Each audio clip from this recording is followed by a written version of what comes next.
আল্লাহ আমাদেরকে নির্দেশ দিচ্ছেন আমরা যেন ন্যায় বিচার প্রতিষ্ঠা করি, আমরা যেন ইনসাফ প্রতিষ্ঠা করি, আমরা যেন মানুষের প্রতি ইহসান করি, আমরা যেন আত্মীয়তার সম্পর্ক বজায় রাখি, আমরা যেন সব ধরনের বাড়াবাড়ি থেকে নিজেদেরকে বিরত রাখি। এটি আল্লাহ রাব্বুল আলামিন আমাদেরকে নির্দেশ দিয়েছেন।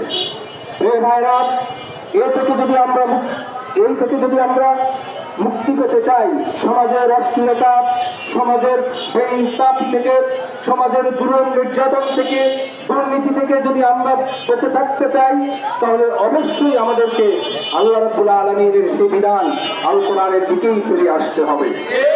প্রিয় ভাইরা, সেই কোরআন প্রতিষ্ঠান আন্দোলনে বাংলাদেশ জামাত ইসলামী শরীক আছে। বাংলাদেশ জামাত ইসলামী এই দেশের প্রতিটি মানুষের কাছে সে দাওয়াত উপস্থাপন করছে, যাতে করে মানুষ আল্লাহর আইন এবং সত্য করে শাসন কায়েমের লক্ষ্যে একটি পতাকার তলে সমবেত হয়। আলহামদুলিল্লাহ, বাংলাদেশ জামাত ইসলামীর সে আহ্বানে এই দেশের তরুণ ছাত্র সমাজ, এই দেশের কৃষক সমাজ, এই দেশের সর্বশ্রেণীর ব্যক্তিবর্গ, সব শ্রেণী পেশার মানুষেরা আজ ইসলামের সুশীতল ছায়াতলে সমবেত হয়েছে বাংলাদেশকে একটি ইনসাফপূর্ণ, একটি কল্যাণমূলক রাষ্ট্র হিসাবে প্রতিষ্ঠিত করতে। প্রিয় ভাইরা, এই পথে চলতে গিয়ে আমরা অনেক জুলুম এবং নির্যাতনের শিকার হয়েছি। বিগত সময়ে আমাদের উপরে চেপে বসা জগদ্দল পাথরের মতো সে আওয়ামী দুঃশাসন, যারা এই দেশের ছাত্র জনতার আন্দোলনে চূড়ান্তভাবে পরাজিত হয়ে দেশ থেকে চালিয়ে যেতে বাধ্য হয়েছে। প্রিয় ভাইরা, বাংলাদেশ জামাত ইসলামের উপর যত জুলুম নির্যাতনই হোক না কেন, এই দেশের মানবতার কল্যাণে, জাতির কল্যাণে, এই দেশের ইনসাফপূর্ণ রাষ্ট্র ব্যবস্থা কায়েমের লক্ষ্যে জামাত ইসলামী এক মুহূর্তের জন্য বাংলাদেশের সবুজ ভূখণ্ড ছেড়ে যায়নি, অতীতেও কখনো যায়নি, ভবিষ্যতেও কখনো যাবে না। বাংলাদেশ জামাত ইসলামের প্রতিটি কর্মী ইনসাফপূর্ণ সমাজ কায়েমের লক্ষ্যে তারা রাজপথে জীবন দিবে, তথাপিও কোন স্বৈরাচারের হাতে দেশকে তুলে দেবে না। আমরা একে এক আমাদের নেতৃবৃন্দকে ফাঁসির মঞ্চে পাঠিয়েছি। আল্লাহর কাছে আমাদের শাহাদাতের নজরানা পেশ করা হয়েছে। জুলুম এবং নির্যাতনের সকল স্টিমুলারকে উপেক্ষা করে আমরা এই দেশে সকল মানুষকে নিয়ে ইনসাফপূর্ণ একটি রাষ্ট্র কায়েমের লক্ষ্যে আমরা অতীতে যেমন এগিয়েছিলাম, ভবিষ্যতে ইনশাআল্লাহ আমরা এগিয়ে থাকবো। আমরা জনগণকে বলবো, আপনারা আমাদের পাশে আসুন।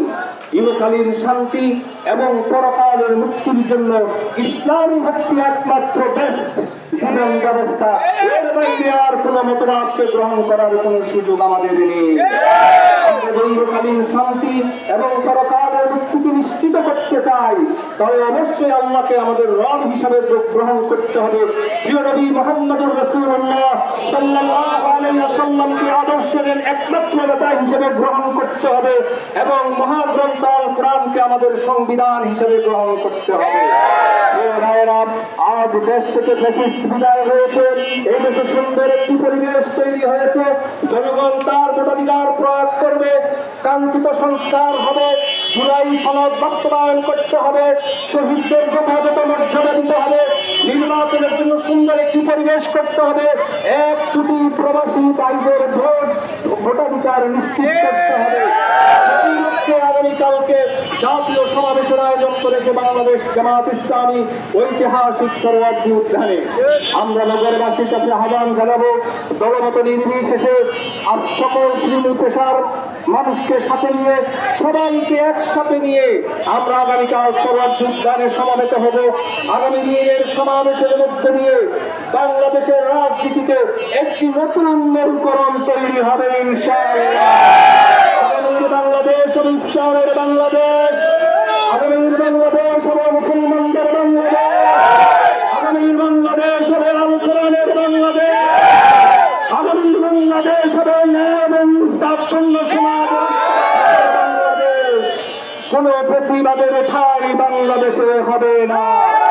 যারা স্বপ্ন দেখছেন প্রতিবাদ কায়েম করবেন, জনগণের প্রভু হয়ে থাকবেন, আপনারা স্বপ্নই দেখতে থাকুন। আপনাদের স্বপ্ন এই জনতা কখনো বাস্তবায়ন করবে না।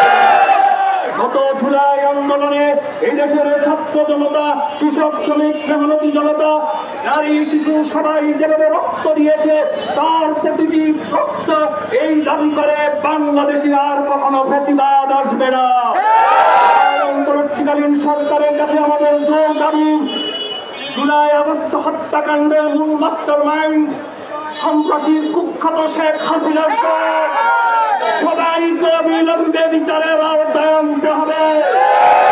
আধিপত্যবাদ শক্তির কোন শক্তি বাংলাদেশের মানুষ মেনে নেবে না। আধিপত্যবাদ শক্তির প্রতি আমাদের হুঁশিয়ারি, কখনোই বাংলাদেশের দিকে আঙ্গুল তুলে তাকানোর চেষ্টা করবেন না। এই দেশের মানুষ আপনাদেরকে চরমভাবে পরাজিত করেছে গত 5 আগস্ট। যদি লজ্জা থাকে, যদি মিনিমাম সম্মান থাকে, তাহলে আর কখনো এই দেশের মানুষের দিকে চোখ তুলে তাকানোর সাহস করবেন না। আমরা গরিব হতে পারি, আমরা মেহনতি জনতা হতে পারি, আমরা আপনাদের চাইতে সংখ্যায় কম হতে পারি, কিন্তু দেশের প্রতি, আল্লাহর প্রতি আমাদের যে বিশ্বাস রয়েছে, সেই বিশ্বাস আমাদেরকে আপনাদের উপরে অতীতে যেমন বিজয় করেছে, ভবিষ্যতে অবিজয় করবে ইনশাআল্লাহ। নগরবাসীর কাছে আহ্বান জানাবো, আগামী দিনের সমাবেশে অংশগ্রহণ করে আসুন বাংলাদেশকে একটি সুন্দর সমৃদ্ধ বাংলাদেশ গড়ার লক্ষ্যে এগিয়ে যান। আগামীকালকের সমাবেশ সকল শ্রেণী পেশার মানুষের সমাবেশ, এটি কোনো দলীয় সমাবেশ মনে করবেন না।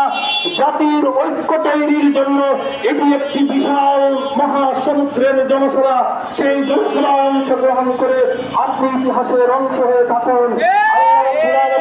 আমাদেরকে আল্লাহর আইন এবং সত্যের শাসন কায়েমের লক্ষ্যে যথাযথ ভূমিকা পালন করে এই দেশের মানুষকে, এই দেশের প্রতিটি ইঞ্চি জমিনকে আল্লাহর বিধান দিয়ে সুসজ্জিত করার তৌফিক দান করুন।